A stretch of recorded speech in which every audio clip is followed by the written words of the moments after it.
todo pregador deve ter, que é temor e tremor e se sentir fraco. Quando a gente começa a se sentir tranquilo, confiante que tudo está bem, então significa que nós estamos confiados em nós mesmos e não em Deus. Porque quanto mais você depende de Deus, mais fraco você vai perceber que você é. Mais fraco você vai perceber que você é. Essa é a sensação que Paulo sentia quando ele estava pregando em Corinto. Muito bem, gente. 1 Coríntios, capítulo 2, do verso 1 até o verso 5, palavras do apóstolo Paulo. Irmãos, quando estive com vocês, anunciando-lhes o mistério de Deus, não o fiz com ostentação de linguagem ou de sabedoria, porque decidi nada saber entre vocês, a não ser Jesus Cristo e este crucificado. E foi em fraqueza, temor e grande tremor que eu estive entre vocês. A minha palavra e a minha pregação não consistiram em linguagem persuasiva de sabedoria, mas em demonstração do Espírito e de poder, para que a fé que vocês têm não se apoiasse em sabedoria humana, mas no poder de Deus. Até aqui, queridos, a leitura. Nós vamos orar pedindo que o nosso Deus ilumine o nosso entendimento na compreensão da palavra. Pai querido, te damos graças pelo privilégio de podermos mais uma vez nos reunirmos, nos encontrarmos com os nossos irmãos para cantar os teus louvores, te oferecer orações e ouvir a exposição da tua palavra. Nós pedimos que teu Espírito Santo atue em cada coração aqui presente. Especialmente agora oramos por iluminação, para que possamos compreender o significado dessas palavras escritas pelo apóstolo Paulo, inspirado por ti. Queremos orar por cada pessoa que também nos segue através da transmissão. Oramos pelas autoridades constituídas, oramos pelo presidente, pelos ministros, oramos pelos governadores, pelos prefeitos, especialmente agora nessa época de eleição. Pedimos que o Senhor nos dê governantes que queiram o bem do povo. Livra-nos dos corruptos, livra-nos do homem mau. E dá-nos, Senhor, governantes bons que queiram, que promovam a justiça, que promovam a verdade da Constituição brasileira e que nos ajudem e que deem condição para que nós possamos ganhar o nosso pão com tranquilidade, cuidar da nossa família, desenvolver os nossos negócios, educar os filhos e, acima de tudo, Senhor, que eles protejam a liberdade de religião e de expressão, para que todos possam ter a consciência livre e tranquila para te adorar e te servir. Pedimos que o Senhor esteja conosco mais uma vez nessa noite. Em nome de Jesus. Amém. Amém. Muito bem, queridos. Com a leitura dessa passagem, capítulo 2, de 1 a 5 de 1 Coríntios, nós chegamos no terceiro argumento que o apóstolo Paulo está usando junto aos crentes da igreja de Corinto, com relação às divisões que havia entre eles. Conforme nós vimos, havia pelo menos 4 partidos dentro da igreja de Corinto que haviam se formado por conta da predileção, do amor e do apreço que os coríntios tinham pela eloquência retórica, pelo conhecimento intelectual, pela sabedoria, capacidade de falar e de persuadir. Enfim, todas estas coisas eram consideradas como de grande valor, não só pelos coríntios, mas pelos gregos em geral, pelos romanos também. Os romanos particularmente gostavam muito do poder. O problema é que os coríntios haviam transferido essa predileção e o apreço por essas habilidades para os pastores que tinham passado pela história recente da igreja. Paulo, que foi o fundador, Apolo, que veio em seguida, Pedro, nós não sabemos se Pedro esteve em Corinto, mas ele era muito conhecido, porque era o líder dos apóstolos, e tinha mais um outro partido enigmático, a gente vai falar mais sobre ele mais adiante, que era o partido de Cristo, que dizia que não era de nenhum daqueles, mas era de Cristo. E o resultado é que eles formaram grupos em torno desses personagens e que praticamente levou a uma divisão interna da igreja, rachaduras internas da igreja, por conta desse culto à personalidade, da comparação entre pregadores, a ponto de que eles, mesmo se reunindo ainda no mesmo lugar, estavam praticamente divididos entre si, a igreja de Corinto. Tanto é que Paulo, em meio a muitos outros problemas que ele tem que tratar naquela igreja, começa exatamente com esse e dedica 4 capítulos para tratar da questão da divisão, que são os capítulos 1, 2, 3 e 4. Todos formam um bloco só. Formam um bloco só, que tem a ver com a questão das divisões que havia na igreja. Eu tinha dito que Paulo, ele tenta resolver esse problema com argumentos teológicos, revelando, ou mais uma vez, refletindo que em Paulo o pastor e o mestre não se separam. Ele pastoreia ensinando e ele ensina pastoreando. Não tem essa divisão entre doutrina e prática no apóstolo Paulo.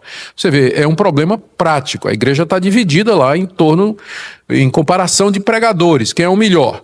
E para resolver isso aí, Paulo faz toda uma extensa exposição teológica, ocupando 4 capítulos, para depois mostrar, persuadir os coríntios que esse tipo de atitude não condiz com o evangelho de Cristo. O primeiro argumento dele, que está aí do capítulo 1, do verso 18 até o verso 25, no primeiro argumento, Paulo faz um contraste entre a sabedoria de Deus, que é a cruz de Cristo, anunciada de maneira simples, e a sabedoria humana. Sabedoria humana que, apesar de toda a sua sofisticação, não alcançou o conhecimento salvador de Deus. Não alcançou. E com isso o apóstolo Paulo está dizendo aos coríntios, isso que vocês valorizam, na verdade, diante de Deus é loucura. E aquilo que vocês desprezam, na verdade, é a sabedoria de Deus, que é Cristo pendurado numa cruz. Esse foi o primeiro argumento. O segundo, que nós vimos na segunda-feira passada, foi uma olhada introspectiva que Paulo recomenda aos coríntios. Ele diz, olhem para a igreja, olhem para vocês, e vejam quantos aí são nobres, são poderosos, são influentes, são educados, em termos da educação daquela época. Não há muita gente influente aí, não tem muita gente de família importante, porque Deus escolheu e chamou para fazer parte do seu povo exatamente aqueles que são considerados como nada por essa elite que vocês tanto valorizam. Então, basta vocês darem uma olhada para dentro de vocês e vocês vão ver que Deus não funciona assim como vocês estão fazendo. Deus não escolhe pessoas por qualidades ou atributos ou referenciais como esses aí, nobre nascimento, riqueza, cultura adquirida, influência ou qualquer coisa dessa natureza.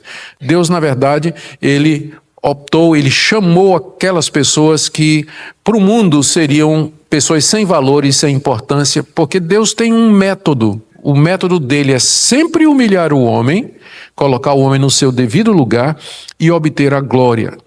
É essa metodologia que Deus segue sempre, no Antigo Testamento, no Novo Testamento, esse é o caminho. E agora nós estamos diante do terceiro argumento de Paulo, diante da igreja de Corinto, que começa com um pedido de Paulo para que eles lembrem o tipo de pregação que Deus usou para chamá-los à fé. É como se Paulo dissesse assim, eu vou usar mais um argumento. Vocês lembram quando eu estive aí pregando o evangelho? Que tipo de pregação Deus usou através de mim para converter vocês?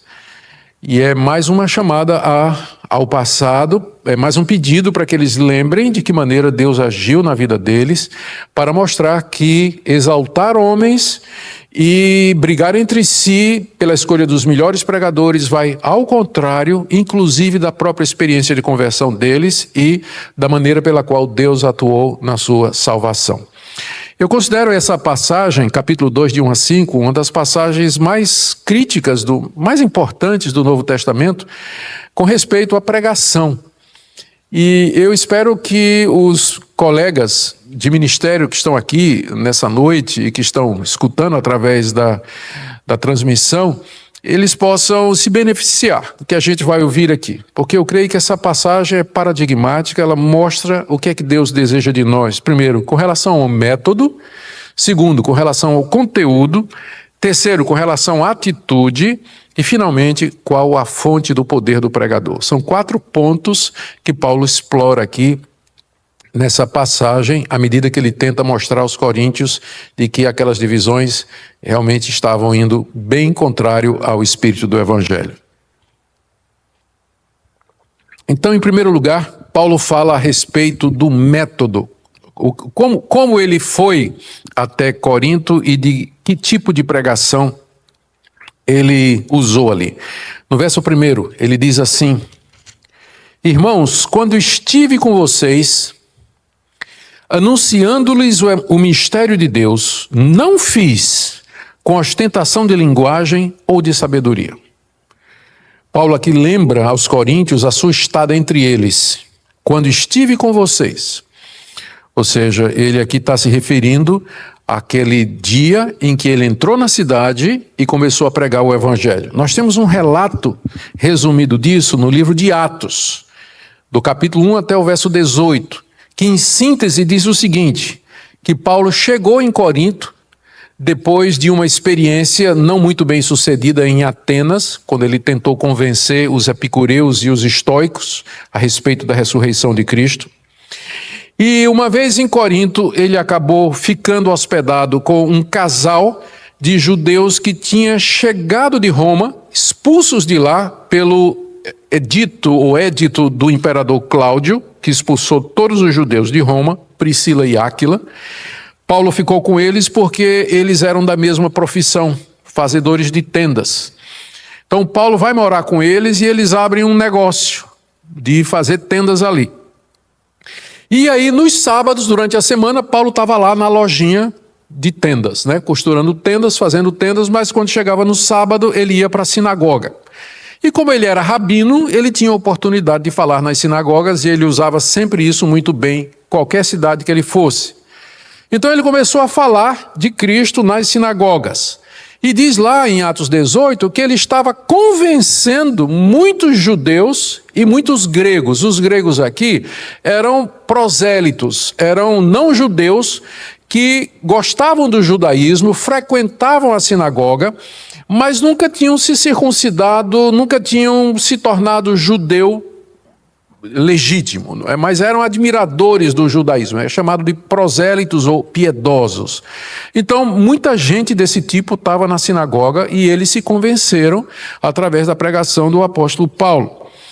De repente, Silas e Timóteo, 2 ajudantes de Paulo, eles chegam da Macedônia trazendo uma oferta substancial para o apóstolo Paulo, a ponto de que Paulo agora não precisava ficar mais na lojinha durante a semana. Ele começa a pregar de tempo integral o Evangelho. Uma vez que ele tem sustento, então ele se lança à pregação integral do Evangelho ali em Corinto. E o esforço evangelístico de Paulo, a pregação de Paulo, teve um impacto tão grande que começou a provocar revolta de muitos judeus, especialmente daquela sinagoga onde Paulo primeiro começou a pregar. E aí os judeus começaram a se opor a Paulo, começaram a blasfemar, e Paulo então, ele sai da sinagoga, que era o ponto de pregação dele, e ele abre um ponto de pregação ao lado da sinagoga. Pense em ética aqui, não é? Ele sai expulsado da sinagoga, ele vai pregar na casa ao lado. Na casa ao lado. Diz aqui que era um local contíguo à sinagoga, na casa de um judeu convertido chamado Tício, apelidado do Justo. Tício morava do lado da sinagoga, ele se converteu, expulsaram Paulo da sinagoga. Tício disse: Paulo, continua aqui, a minha casa é a sua igreja, você pode continuar aqui. E Paulo continuou a pregar ali ao lado da sinagoga, na casa de Tício. E durante muito tempo, o ministério de Paulo ali, ele foi de tal maneira que até o chefe da sinagoga se converteu, chamado Crispo. E foi batizado ele e toda a sua família. E muitos outros coríntios creram e foram batizados. Paulo então recebe uma visão da parte de Deus, quando as perseguições começaram a ficar grandes, encorajando-o a ficar firme. E o Senhor Jesus lhe diz literalmente numa visão: não tenha medo, fala e não se cale, porque eu tenho muito povo nessa cidade. Ou seja, o número dos meus eleitos que estão aqui é muito grande. E você vai continuar pregando porque é através da pregação que eu vou chamá-los. Eu tenho muito povo aqui.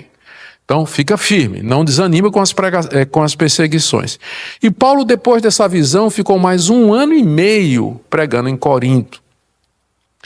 E depois de uma severa perseguição, mais uma onda de perseguição, finalmente ele segue o caminho, mas deixa ali a igreja de Corinto estabelecida. A pergunta é, o que é que Paulo fez durante seu tempo em Corinto? Que é algo talvez entre 2 a 3 anos. Ele diz aqui, voltando agora para 1 Coríntios capítulo 2, verso 1, irmãos, quando estive com vocês, então eu já expliquei esse, quando estive com vocês, não é? Que é o capítulo 18 de Atos, anunciando-lhes o mistério de Deus. Foi isso que ele fez nesses 3 anos. Ele anunciou o mistério de Deus ali na cidade de Corinto. O anunciar aqui é um dos muitos verbos usados no Novo Testamento para indicar a pregação da palavra. Tem mais o sentido de proclamação. Tem o sentido de proclamação. Ele proclamou nas sinagogas, ali na casa de Tício, aonde quer que ele tivesse oportunidade, ele proclamava, anunciava o mistério de Deus. O mistério de Deus. É isso que ele foi fazer. É chamado de mistério, a Almeida Antiga traz a palavra testemunho. O problema é que no grego nós temos algumas variantes, porque a palavra testemunho e a palavra mistério são muito parecidos no grego. É uma mudança só de 2 palavrinhas, então pode ter sido um engano na hora da cópia. Os estudiosos hoje, eles acreditam que o original era mistério e não testemunho, né? Apesar de que no final não vai fazer diferença. Pregar o testemunho de Deus ou pregar o mistério de Deus é pregar Cristo. No final não vai fazer diferença, mas apenas porque se você tiver uma Almeida atualizada, você vai ver que tem testemunho lá, enquanto que a nova Almeida já traz mistério, seguindo a preferência dos críticos hoje, dos estudiosos dos manuscritos, né, que creem que a melhor leitura realmente é o mistério de Deus. E de fato faz mais sentido aqui, especialmente quando a gente chegar na próxima parte do capítulo 2. Paulo diz que ele passou esses 2, 3 anos em Corinto proclamando o mistério de Deus. Por que ele chama o evangelho de mistério de Deus? É mistério porque era desconhecido para boa parte dos coríntios, e mesmo os judeus que tinham o Antigo Testamento não podiam compreender e não podiam entender a mensagem do Antigo Testamento a respeito do Messias, de que ele deveria morrer numa cruz e ressuscitar ao 3º dia. Era loucura para os gregos, era escândalo para os judeus e loucura para os gregos, e é um mistério porque nem todo mundo podia compreender. Nós já vimos isso antes. Se Deus não abrir os olhos, se Deus não chamar, o evangelho vai continuar sendo um mistério para as pessoas. Elas não vão compreender a sua beleza, a sua necessidade, a sua grandeza e o poder do evangelho para perdoar pecados e transformar vidas. Portanto, é um mistério até o momento em que o Espírito Santo ilumina o coração. E era esse, então, por isso que Paulo se refere ao Evangelho como sendo um mistério de Deus, porque ele está oculto ao mundo até aquele momento em que, através de revelação, no coração, via pregação, o Espírito Santo tira as escamas dos olhos e a gente consegue ver, a gente consegue entender. E para nós não é mais um mistério, agora já é um mistério revelado. A gente sabe o que é esse mistério, mas para o mundo continua sendo algo velado. Eles não podem compreender. Então, durante 3 anos, 2, 3 anos, foi isso que Paulo fez ali. E qual foi o método que Paulo usou para anunciar o mistério de Deus durante aqueles 3 anos que ele esteve ali? Ele diz aqui, primeiro, negativamente. Ele diz, irmãos, quando estive com vocês, anunciando-lhes o mistério de Deus, não o fiz com ostentação de linguagem ou de sabedoria. Aqui você tem Paulo explicando, primeiro, negativamente, o método que ele usou para anunciar o mistério de Deus. Ou seja, ele não usou ostentação de linguagem e sabedoria, em outras palavras, um discurso eloquente com muitas palavras mostrando o seu conhecimento. Ele não usou desses artifícios para explicar o mistério de Deus. apelando para sofismas, apelando para frases de efeito, como era muito comum naquela época entre os filósofos, especialmente os sofistas e os grandes oradores, que utilizavam de todas essas técnicas de impostação de voz, frase de efeito, manipulação das emoções para convencer o seu auditório. Paulo diz que ele não usou de nada disso. Ele não empregou nenhum desses recursos que eram tão admirados pelos gregos. E era o que se esperava de todo orador daquela época. Paulo diz que, na verdade, ele não fez isso. E de que maneira ele fez? Só no verso 4 é que ele vai dizer. Ele agora meio que sai um pouquinho do assunto, porque ele vai falar a respeito do conteúdo. Mas antes de entrarmos no conteúdo da pregação, que ele já disse que era um mistério de Cristo, mas ele agora vai explicar melhor, para dar um exemplo do que é que de como Paulo pregava, nós podemos ir para Atos capítulo 17, onde nós temos o relato da pregação dele em termos similares na cidade de Tessalônica, também, segundo a sua metodologia, usando primeiro a sinagoga como ponto de contato. Atos 17, verso 1. Tendo passado por Anfípolis e Apolônia, Paulo e Silas chegaram a Tessalônica, onde havia uma sinagoga de judeus. Paulo, segundo o seu costume, foi procurá-los. E por 3 sábados, agora atenção, Lucas aqui vai usar 3 verbos para descrever o que é que Paulo fez durante 3 sábados lá na sinagoga de Tessalônica. Por 3 sábados, primeiro, discutiu com eles, ou arrazoou, segundo Almeida, a respeito das Escrituras. Segundo verbo, expondo. E terceiro, demonstrando ter sido necessário que o Cristo padecesse e ressuscitasse dos mortos. Esses 3 verbos explicam bem o método de Paulo nas sinagogas. Ele primeiro discutia com os judeus com base nas Escrituras. A palavra aqui é a palavra arrazoar, não é você tentar convencer pelo argumento e o argumento baseado na Escritura. Depois ele diz, expondo. A palavra expor significa abrir. Você abre, desembrulha alguma coisa para que o conteúdo fique exposto e possa ser visto claramente. Paulo como que desembrulhava Cristo do Antigo Testamento, dizendo, será que vocês não estão vendo aqui? Deixa eu desembrulhar aqui o Antigo Testamento. Olha aqui, Cristo está aqui. É o que expor significa. Demonstrar é uma palavra grega que significa colocar uma coisa ao lado da outra para que você veja a relação entre elas. E aí Paulo dizia, olha, essa profecia dizia isso, isso e isso. E aqui olha o que aconteceu com Cristo. Isso, isso e isso. Conclusão, ele é o prometido. Ele é aquele que cumpre essas profecias. Então, era esse o método de Paulo, que foi exatamente o mesmo método que ele vai usar lá em Corinto. Negativamente, Paulo diz, eu quando fui entre vocês, quando eu cheguei aí para pregar, eu não fiz com ostentação de linguagem, de sabedoria, de retórica. Não, eu não fiz assim. E como é que ele fez? Acabamos de mostrar. Expôs a Escritura, demonstrou e arrazoou com os judeus em cima das Sagradas Escrituras a respeito de Cristo como sendo aquele que é o cumprimento de toda a palavra de Deus. Então, esse é, em primeiro lugar, um método. E isso já nos diz muita coisa sobre qual é a tarefa do pregador. Qual é a tarefa do mestre, do pastor? A tarefa dele é expor a Escritura, é ensinar a Escritura, é anunciar o mistério de Deus, que é Jesus Cristo, sabendo que ele está falando de alguma coisa que é misteriosa para a sua audiência e que, portanto, precisa ser esclarecida, precisa ser explicada. Então, e nisso, argumentações superficiais, afetação de voz ou qualquer outra coisa pode dar uma falsa impressão.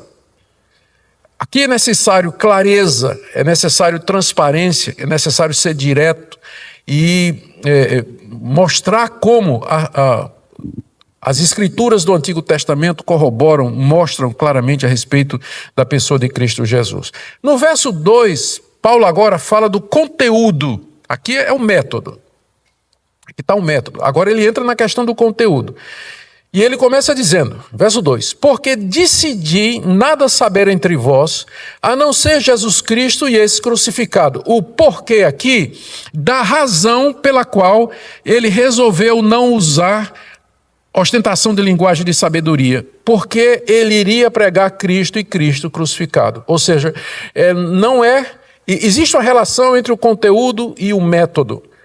Não é todo método que se presta para você expor Cristo e Cristo crucificado. Pelo menos na linguagem de Paulo, a ostentação de linguagem de sabedoria não serve para anunciar Cristo e ele crucificado. Porque a ostentação de linguagem de sabedoria vai chamar atenção para o pregador.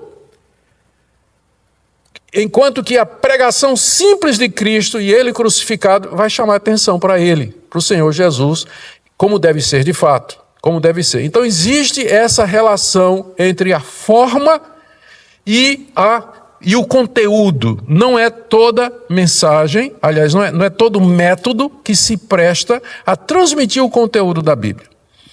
E vocês vão agora, eu vou explicar porque que às vezes eu encrenco, o pessoal reclama que às vezes eu encrenco com, por exemplo, drama, teatro. Substituir a pregação por uma dramatização. Substituir a proclamação e a exposição da palavra de Deus por uma peça teatral. Eu não estou dizendo que não tem lugar. Faça no sábado. Reúna a mocidade, ou então vá para o shopping, faça uma encenação. Mas não substitui a exposição da palavra de Deus. Não substitui. Tem que perceber essa relação. A implicância que a gente tem com a exclusividade da pregação não é coisa de... Não é cacuete de reformado, não. É porque nós percebemos que há uma conexão bíblica a respeito disso. Pelo menos aqui está claro que tem pelo menos um tipo de pregação que não serve para transmitir Cristo e ele crucificado, que é a ostentação de linguagem de sabedoria. Isso aqui pelo menos está claro. O que então já abre a porta para a gente dizer, então deve ter outras coisas também, outros métodos que também não servem para expor a palavra de Deus em toda a sua clareza. E é quando então a gente tem que examinar se cabe tudo no culto, se cabe tudo na pregação, se qualquer método vale, se a gente pode usar qualquer tipo de coisa. Eu uso uma ilustração, eu sei que ela é cavernosa, eu vou até pedir perdão para vocês já pela imagem, mas é uma ilustração que eu ouvi de alguém que eu achei que é a melhor coisa do mundo. Imagine que você vinha na minha casa, eu lhe convidei você para jantar, e você chegou na minha casa e na hora do jantar eu trago para você sopa num pinico. Aqueles grandão branco. Aquela sopa, assim, aquela canja de galinha assim, E você vai olhar para mim e vai dizer, pastor, eu digo, qual é o problema? Está limpinho. Eu limpei, é novo, nunca usei para nada. Foi usado para isso aí. Sim, pastor, mas é a associação. Entende? É a associação. Então, às vezes, é sopa no pinico. Determinados métodos ou determinadas tentativas de explicar o Evangelho, de transmitir o Evangelho, é coisa semelhante a isso. Não serve qualquer coisa. Não serve qualquer coisa. Daí o cuidado de Paulo. Irmãos, quando eu estive aí, eu não usei linguagem de sabedoria, ostentação. Por quê? Porque eu tomei uma decisão. E que decisão foi essa? Eu decidi nada saber entre vocês, a não ser Jesus Cristo e este crucificado. Paulo tinha tomado uma decisão quanto ao que ele haveria de pregar em Corinto. Paulo podia ter decidido usar retórica, eloquência, demonstrar conhecimento e sabedoria. Havia pouca gente tão preparada quanto o apóstolo Paulo no século I. Paulo era um homem de 3 culturas, judaica, grega e romana. Paulo era um judeu de Tarso.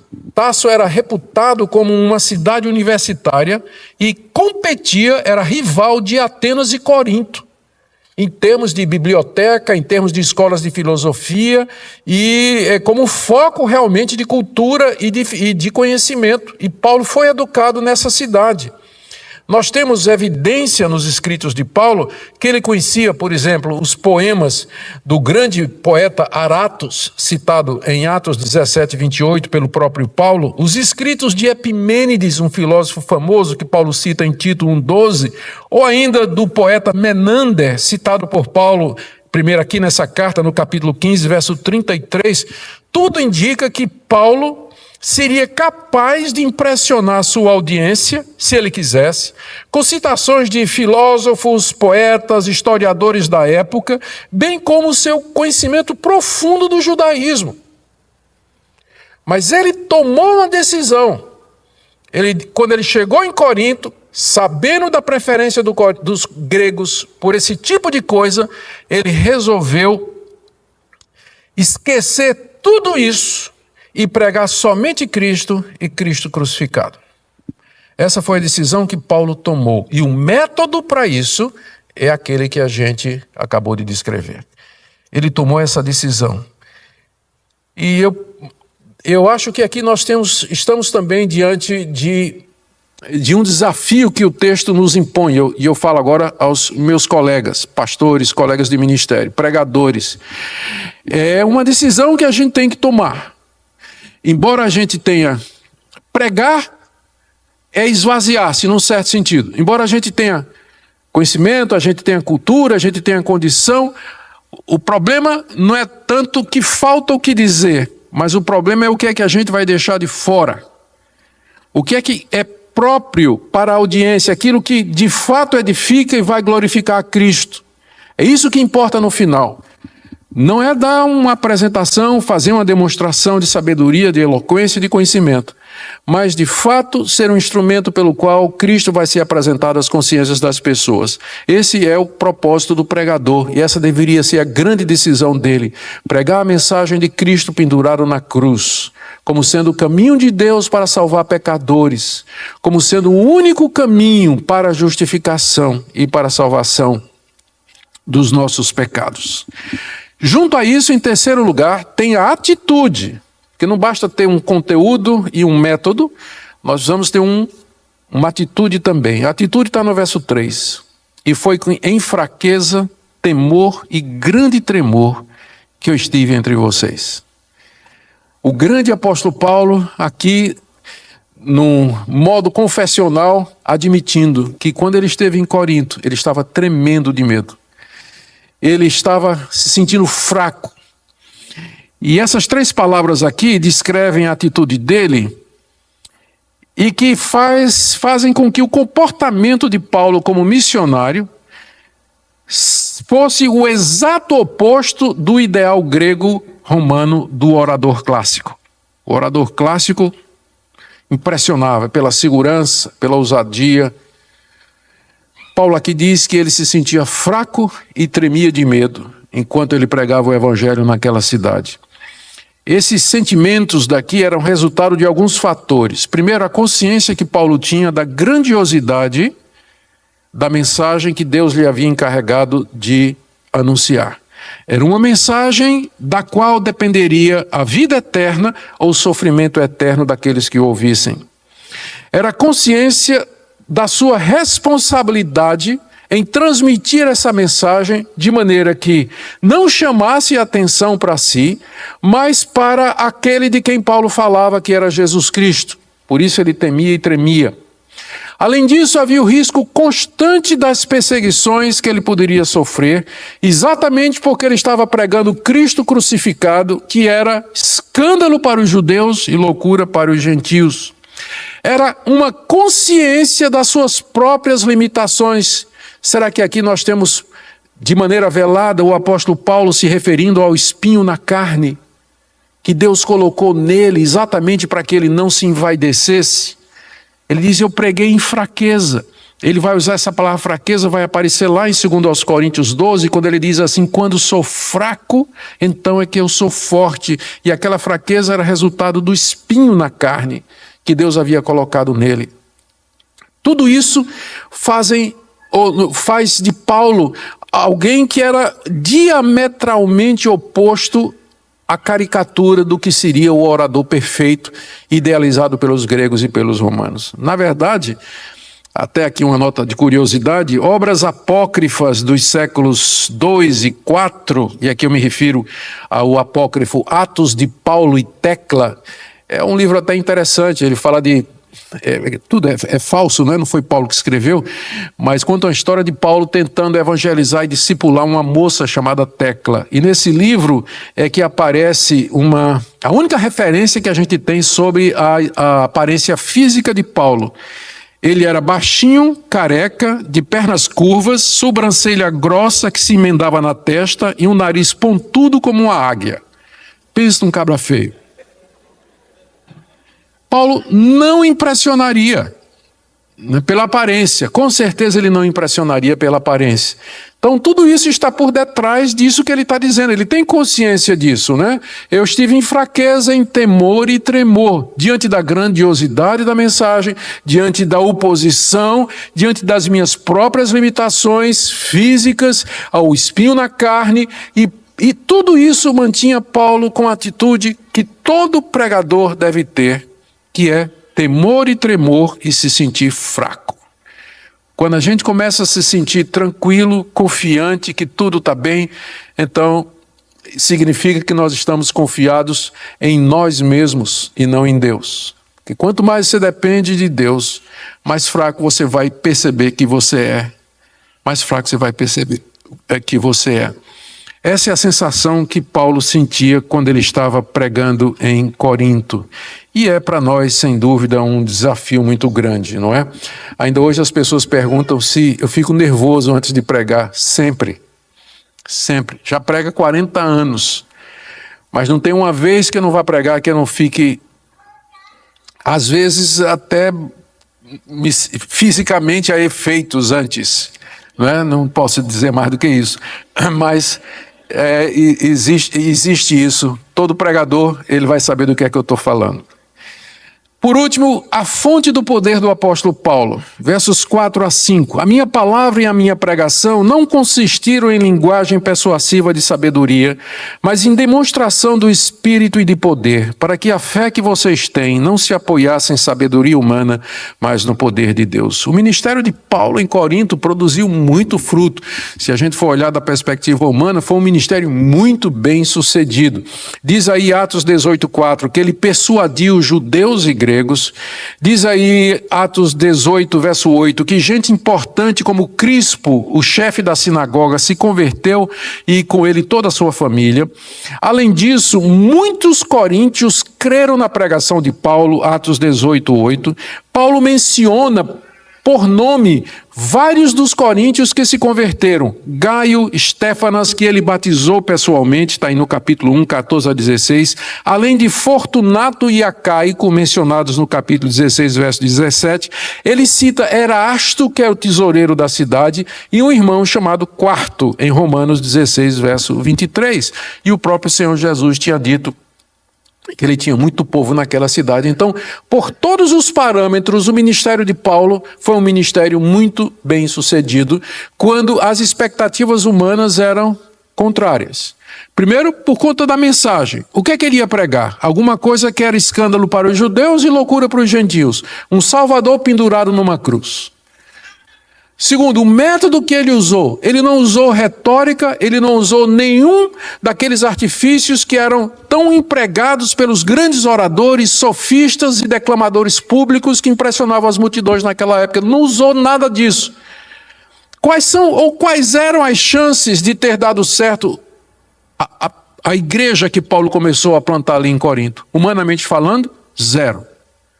No mundo que valorizava eloquência, retórica, demonstração de poder, você chega a alguém que é o oposto e pregando uma mensagem que era escândalo e loucura. De onde vinha então o poder do apóstolo Paulo?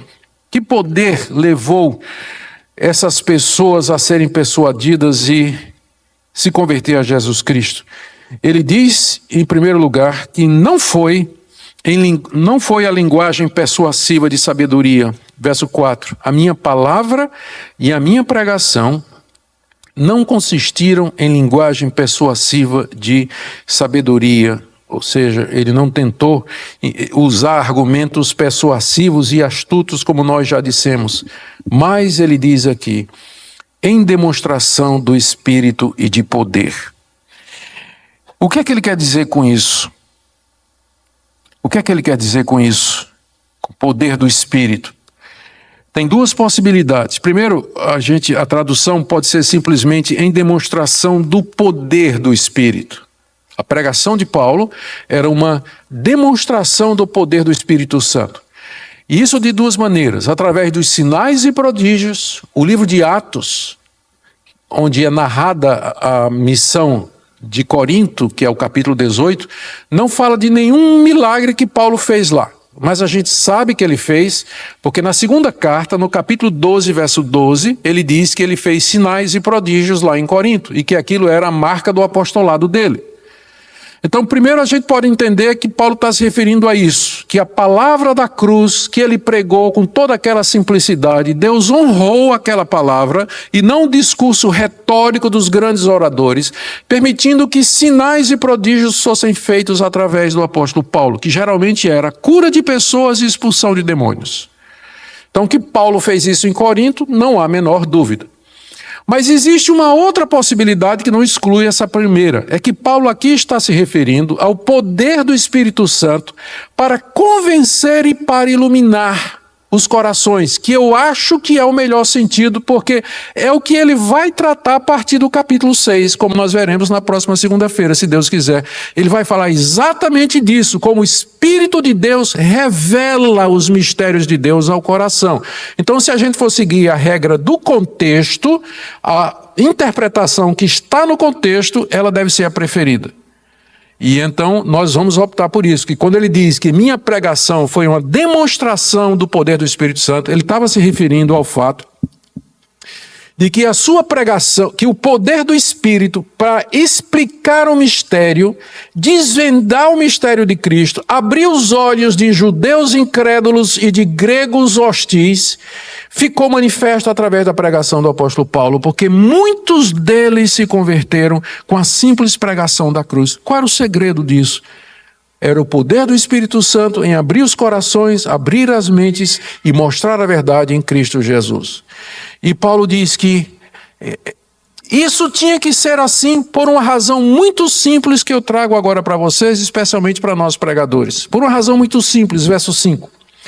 Para que a fé que vocês têm não se apoiasse em sabedoria humana, mas no poder de Deus. Ou seja, em outras palavras, caso Paulo tivesse pregado aos coríntios como os grandes oradores e sofistas da época, eles teriam aderido ao apóstolo Paulo, não por causa do conteúdo da mensagem, Cristo crucificado, mas por causa da admiração que eles sentiam com a eloquência, oratória, erudição e capacidade do apóstolo Paulo. E no final, a fé deles não seria uma fé genuína, mas uma mera confiança carnal num homem que sabia falar e que conhecia muitas coisas. Por isso que ele tomou essa decisão. Quando eu fui pregar em Corinto, eu tomei uma decisão. E a decisão foi essa. Eu deixei de lado todo o meu conhecimento, toda a minha oratória, toda a minha eloquência. Tudo isso. Meu único alvo era esse: pregar Cristo e Ele crucificado. E o poder do Espírito Santo se manifestou através dessa pregação, de maneira que inúmeros judeus e gentios se converteram em Corinto.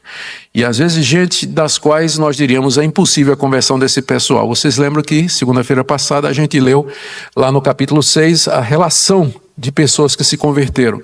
Adúlteros, imorais, bêbados, maldizentes, efeminados, sodomitas, ladrões, injustos, pessoal de todo tipo e de toda categoria, mas através da pregação da cruz de Cristo, em demonstração do poder do Espírito Santo, eles se converteram e nasceu a igreja de Corinto.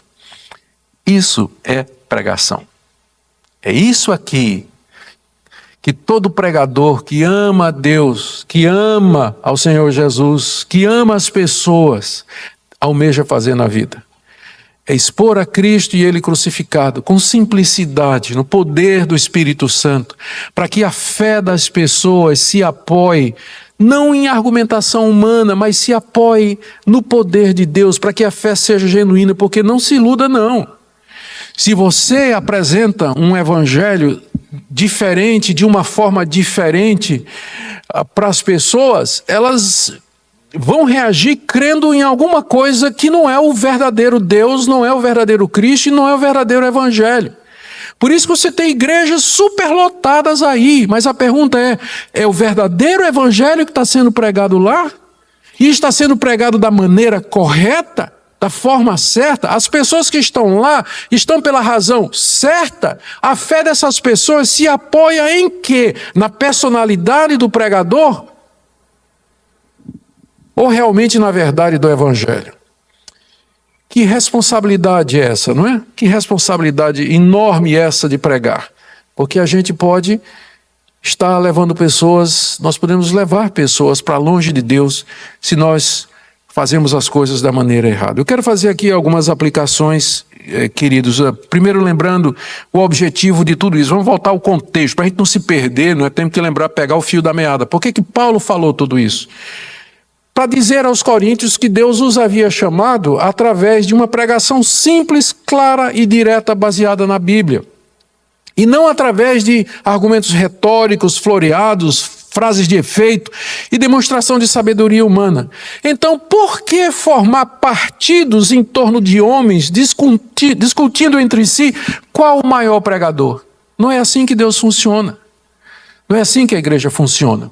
Então, é dessa maneira que essa passagem se conecta com a linha do argumento de Paulo do capítulo 1 até o capítulo 4. Ele está tentando mostrar para os coríntios que aquelas divisões em torno de personalidades, elas não faziam sentido, a começar do fato de que o próprio Deus usou pessoas despretensiosas com a mensagem desprovida de todo aquele floreado daquela época para chamá-los ao Evangelho de Cristo. Então, não faz sentido a gente comparar pregadores baseado nisso. Quem é o melhor pregador, quem é que fala melhor, quem é mais culto e tudo mais. Isso não fazia sentido, muito menos formar partido em torno deles.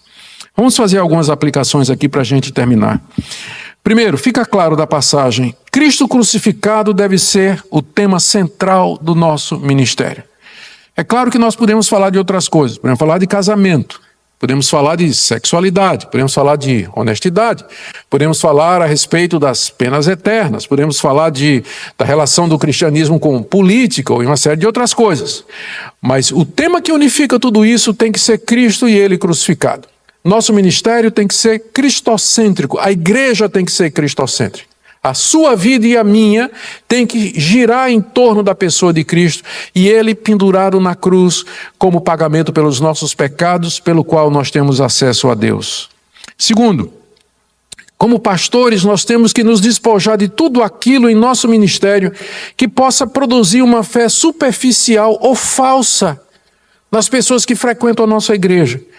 Eu não tenho dificuldade nenhuma com isso, estudar retórica, homilética, acumular conhecimento, mas estas coisas nunca devem ser um fim em si mesmas e nunca ser o centro do nosso ministério.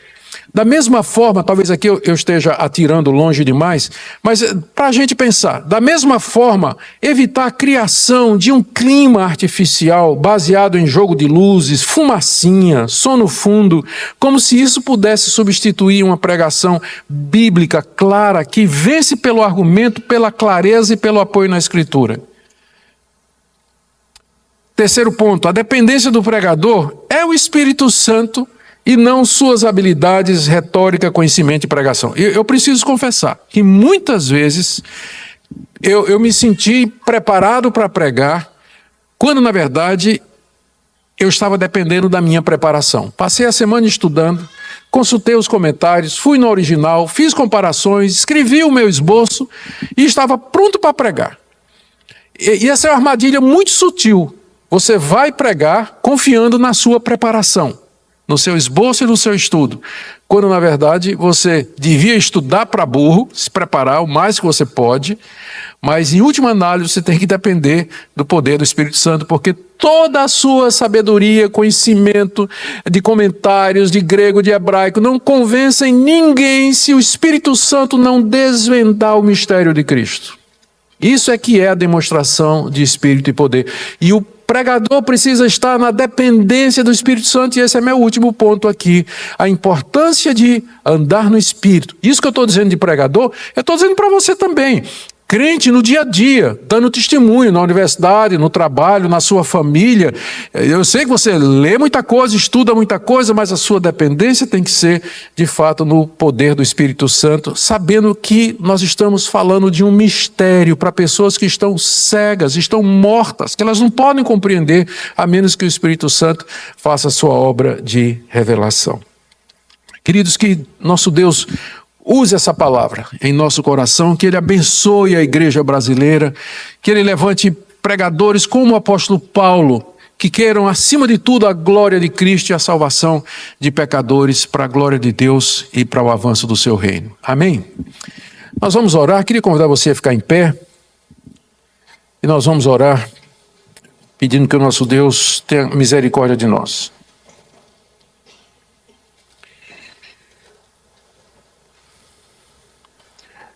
Senhor, te agradecemos por pessoas como Paulo, que o Senhor levantou e usou de maneira tão extraordinária, na simplicidade, no despojamento, na humildade, na renúncia, nos colocando, Senhor, no devido lugar, mostrando que toda a glória te pertence e que se algum fruto ou sucesso existe, é só pela tua graça. Nós queremos orar pelos pastores da igreja brasileira, de todas as denominações. Que o Senhor traga esse quebrantamento, essa dependência. Que o Senhor traga um avivamento espiritual, primeiro na vida deles e depois na vida do rebanho. Livra-nos dos falsos profetas, dos falsos pastores.